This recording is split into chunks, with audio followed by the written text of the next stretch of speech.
المرة دي هنعمل صينية فراخ تجنن، ومعاها طبعا رز بالشعرية. احنا كمصريين ملوك الرز بالشعرية يا جماعة. وصينية البطاطس الحلوة بحلقات البصل وحلقات الطماطم والخلطة السوبر بتاعتنا. تعالوا نشوف ازاي هنبتدي نعملها، وازاي هنوصل للمنظر الجميل اللي احنا شايفينه ده، وبألف هنا وشفا. اول حاجة هنجيبها معانا يا جماعة وراك فراخ مخلية ومتنضفة ومنقوعة يا جماعة في مية وخل عشان نشيل منها كل الزفارة. ونبتدي بعد كده نحطها في اي حاجة غويطة عندنا عشان لما نحياها تاخد براحة وتنزل ميتها. الوراك معانا هنتبلها بتتبيلة كلاسيك بسيطة خالص، ملح وفلفل وعصير ليمون، مش اكتر من كده. وهنسيبها في التلاجة يعني نقول من 2 ل3 على بال ما احنا نعمل الرز بالشعرية بتاعنا على النار. وده مش محتاج فيديو يا جماعة، احنا زي ما قلنا احنا ملوك الرز بالشعرية. وبعد ما يبرد شوية وتكون الفراخ اتحيقت، تعالوا نشوف ازاي هنحيقها وازاي هنحشيها كمان. على بال بقى ما نجهز الدنيا، تعالوا نشوف خلطتنا ازاي هنعملها، اللي هي الصينية بتاعتنا: بطاطس، بصل، طماطم. والحياء بتاعهم بعد ما نحطهم في الصينية حاجة برضو بسيطة صدقوني. هنحط زيت ايا كان نوع الزيت اللي عندنا. هنحط صلصة طماطم، مش لازم تبقى طماطم في الخلاط، صلصة بس كفاية عشان الطعم يبقى تقيل وباين. وبرده مش هنحط غير معاهم ملح وفلفل. وهنقلب كل ده مع بعضه ونحطهم ونفردهم في الصينية، ويلا بينا نحشي وراك الفراخ. وهنشوف ازاي. هنجيب وراك الفراخ بعد ما نكون ظبطنا صينيتنا ونفردهم في الطبق. وتكون الرز بالشعرية اهم حاجة يا جماعة، يكون الرز بالشعرية برد عشان الفرخة من جوه ما تبقاش زي المسلوقة، لان احنا هنحطها في الفرن. بنفرد فراخنا وبنجيب الرز بالشعرية، وبيبقى كامل السوا لان هنحطها في الفرن. هنسويه عادي مش نص سوا عشان ما يطلعش مقرمش، لان الفراخ ما بتاخدش وقت في الفرن يا جماعة، الوراك بتستوي في نص ساعة. هنحشيها ونلفها، بس انا هنا ما لفتهاش بخيط ولا دبارة، احنا هنحط التوس بيكس عادي ونقفل. ويا ريت واحنا بنقفل ناخد بالنا من الخطوة دي، ان احنا نوصل الجلد لبعضه، بلاش قوي في اللحم، لو اضطرينا تبقى يدوب حتة، لان في اللحم هتفك، لكن في الجلد بيفضل ماسك لغاية ما تبقى كاملة السوا. وهنقفل هنا. وانا هنا يا جماعة وريتكم ازاي بعمل وركين ورا بعض علشان يبقى بس ايه المنظر باين، ومش لازم تبقى مرسومة، احنا بنشتغلها عادي، مرة مرسومة مرة مش مرسومة.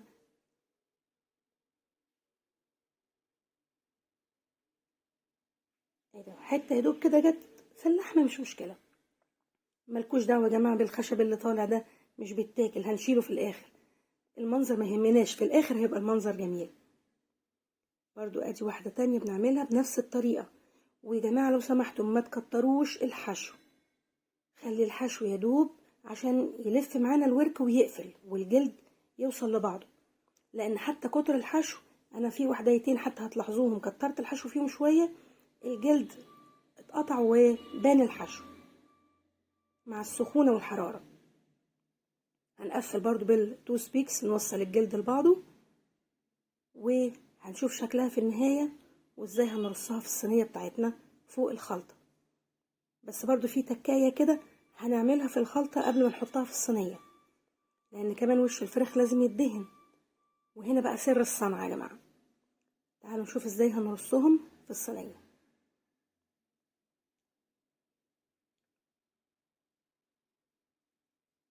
ادي الصينية بتاعتنا اللي هي احنا مجهزينها.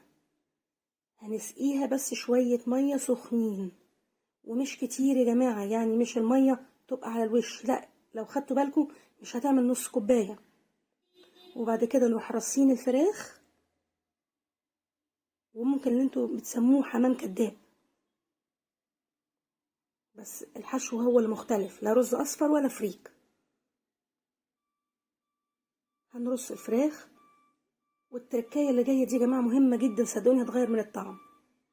ده الدريسنج بتاع وش الفراخ، عباره عن زبده سايحه وعليها كاتشب وعليها بابريكا مدخنة، لأن البابريكا المدخنة بتدي طعم كأنها مشوية على الفحم زي الباربيكيو صوص.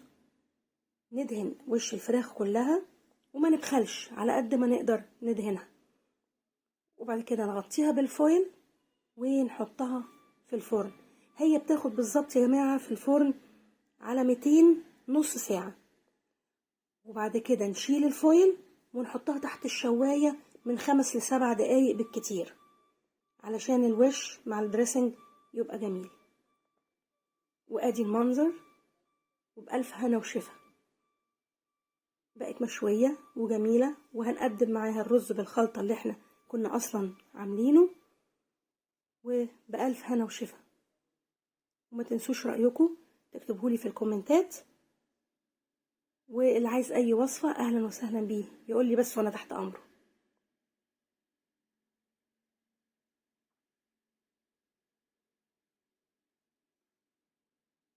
مش عايزة اقول لكم طعم البطاطس دي ولا ريحتها تحفة.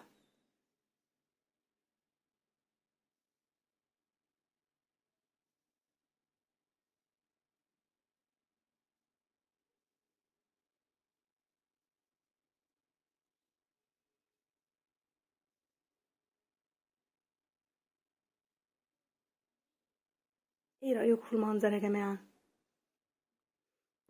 بألف هنا وشفا. اتفضلوا معانا.